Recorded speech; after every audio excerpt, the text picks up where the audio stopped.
ఈరోజు గౌరవ మంత్రి గారు 691 కోట్ల రూపాయల బిల్లులు పెండింగ్లో ఉన్నాయని చెప్పారు.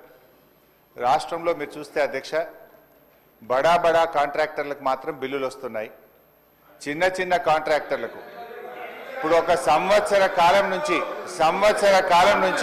691 కోట్ల రూపాయలు ఇవ్వకుండా సర్పంచులను ఎంపీటీసీలను ఈ కాంగ్రెస్ ప్రభుత్వం గోసపుచ్చుకుంటా ఉంది అధ్యక్ష. చివరికి ఆ సర్పంచులు ఎంపీటీసీలు గవర్నర్ గారిని కలిసి మొరబెట్టుకున్నారు, మంత్రుల్ని కలిసి మొరబెట్టుకున్నారు.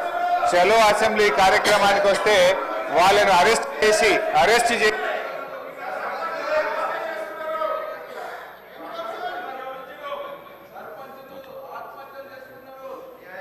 స్పీకర్ సార్ సభను కొంచెం ఆర్డర్లో పెట్టండి.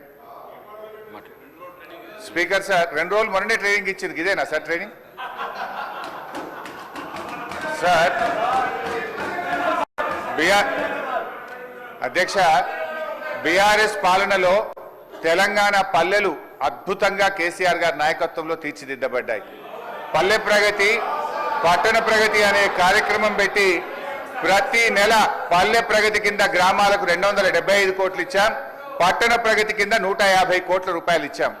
కానీ కాంగ్రెస్ ప్రభుత్వం వచ్చిన తర్వాత ఈ ఏడాది కాలంలో పల్లె ప్రగతి, పట్టణ ప్రగతి కింద 1 రూపాయి కూడా గ్రామ పంచాయతీలకు ఇవ్వకుండా పోవడం వల్ల ఈ రోజు ఈ సమస్య వచ్చింది అధ్యక్ష. ఇది నేను చెప్తున్నది కాదు, కేంద్ర ప్రభుత్వం చెప్పింది. దేశంలో ఉత్తమ గ్రామ పంచాయతీల అవార్డులు ప్రకటిస్తే టాప్ 20 అవార్డ్స్ లో 19 అవార్డులు తెలంగాణ రాష్ట్రానికి వచ్చాయి. 20లో 19 తెలంగాణకు తెచ్చిన ఘనత కేసీఆర్ గారిది, బీఆర్ఎస్ ప్రభుత్వాన్ని. సో ఆ రకంగా పల్లెలు చేశాం. ప్రతి గ్రామ పంచాయతీకి ట్రాక్టరు, ట్యాంకరు, ట్రాలీ, నర్సరీ, వైకుంఠధామము, డంప్ యార్డు పెట్టి తెలంగాణ పల్లెలు దేశానికి ఆదర్శంగా నిలిపిన ఘనత కేసీఆర్ది, BRS party.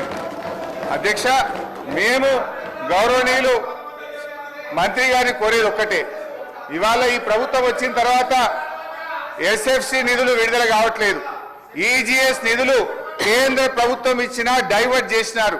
15th finance commission డబ్బులు కేంద్ర ప్రభుత్వం ఇస్తే డైవర్ట్ చేసినారు.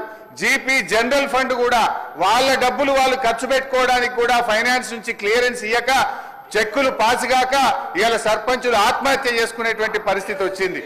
అప్పులు చేసి బంగారం కుదబెట్టి పనిచేస్తే ఈ బిల్లులు ఇయ్యారు అధ్యక్ష. ఒక్క నవంబర్ నెలలో బడా కాంట్రాక్టర్లకు 1200 కోట్లకు పైగా బిల్లులు ఇచ్చారు. ఒక్క నెలలో 1200 కోట్లు బడా కాంట్రాక్టర్లకు ఇస్తారు. ఈ చిన్న కాంట్రాక్టర్లు 5 లక్షలు 10 లక్షలు చేసిన సర్పంచులు, ఎంపీటీసీలు, జెడ్పీటీసీల మీద ఎందుకు పగబట్టి కక్షతో వాళ్ళని ఇబ్బంది పెడుతున్నారని చెప్పి నేను ఈ రోజు ప్రభుత్వాన్ని అడుగుతున్నా అధ్యక్ష. ఈ రోజు పరిస్థితి ఏమైంది? గ్రామ పంచాయతీలకు రెగ్యులర్ గా ఇవ్వాల్సిన నిధులు ఇవ్వకపోవడం వల్ల చివరికి ఏం దాకా వచ్చిందంటే, అమెరికా దేశం తెలంగాణకు పోతే చికెన్ గున్యా వ్యాధులు వస్తున్నాయి, జాగ్రత్త అని అమెరికా దేశం ఆ దేశ పౌరులను హెచ్చరించే పరిస్థితి ఏర్పడ్డదంటే పల్లెల్ని ఏ రకంగా మీరు నిర్లక్ష్యం చేశారో అర్థమవుతా ఉంది. ఇప్పటికైనా ఇప్పుడు అమెరికా తెలంగాణ పోతే చికెన్ గున్యా వస్తుందని ఆ దేశ పౌరులను హెచ్చరించిందంటే ఇది మన రాష్ట్రానికి అవమానం, ఈ దేశానికి కూడా అవమానం. మీ పాలన ఆ రకంగా ఉన్నది.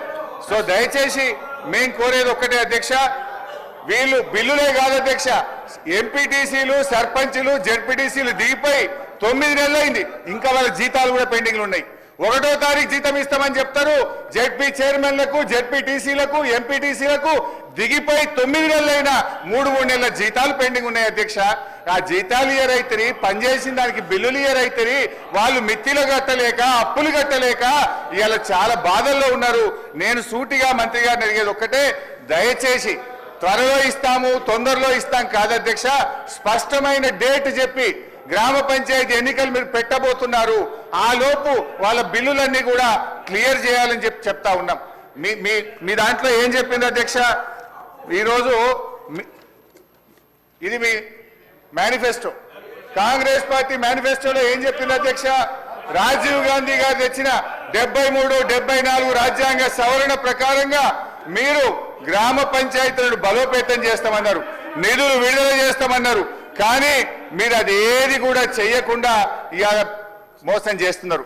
మాజీ సర్పంచ్లకు, మాజీ ఎంపీటీసీలకు పింఛన్లు ఇస్తామన్నారు, పింఛన్ మాట దేవుడు కానీ వచ్చే జీతం కూడా ఇస్తలేదు అధ్యక్ష. గా పింఛన్ కూడా ఎప్పటి నుంచి ఇస్తారో, జీతాలు ఎప్పట్లో క్లియర్ చేస్తారో, బిల్లులు ఎప్పట్లో క్లియర్ చేస్తారో స్పష్టంగా చెప్పాలని మీ ద్వారా అడుగుతా ఉన్నా.